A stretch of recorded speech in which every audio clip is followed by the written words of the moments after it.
Handicapper Steve here, handicapping the racing from Aqueduct Racetrack here on Friday. It is the 14th of February, 2025. Gonna look at the opener from Aqueduct, but before I get on to that, remember to please follow me on Twitter at Horse Racing Kid 5 for more selections for race courses around the world, and I mean it around the world. Let's look at the opener from Aqueduct, which is quite a good race here. It's an allowance optional claimer purse, $82,000. Race for 3-year-olds which have never won 20,000 of the main claim starter or state bred allowance race, which never won two race here. Optional claim price of 100 grand.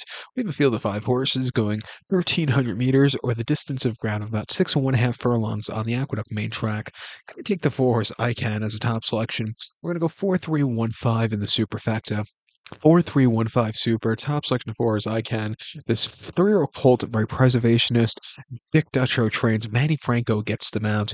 They ran the horse most recently on the 4th of January, locally here at Aqueduct over the 1 turn mile and the Jerome. And he finished third by 3 3/4 lengths that day. He was very wide. I thought he won a longer trip. He ran his heart out. Cutting back to 6.5, it's not the ideal situation for him. They wanted to get him in the Withers a few weeks ago, but he couldn't enter because he had a slight infection after the Jerome, so he missed some time. But coming here today, 6.5, he's going to do better with a longer trip, but I think this is a spot where he could definitely find a trip to the winner's circle. He's definitely run races fast enough that could have the ability to win here. He ran two back in optional 80 locally over the 1 turn mile of 6th December, where he finished second by 2 1/4 lengths. Cyclone State, who won that day, was the next start winner in the Jerome, ran his heart out. But this horse, he was gaining behind him, and he broke horribly that day. But for after all said and done, not a bad race in defeat. And then on debut at Indiana, 5 furlongs in the main special weight off the turf, he won by 6.5 lengths. And from a tracking trip, he really flew home clear. He had the pace to close up into.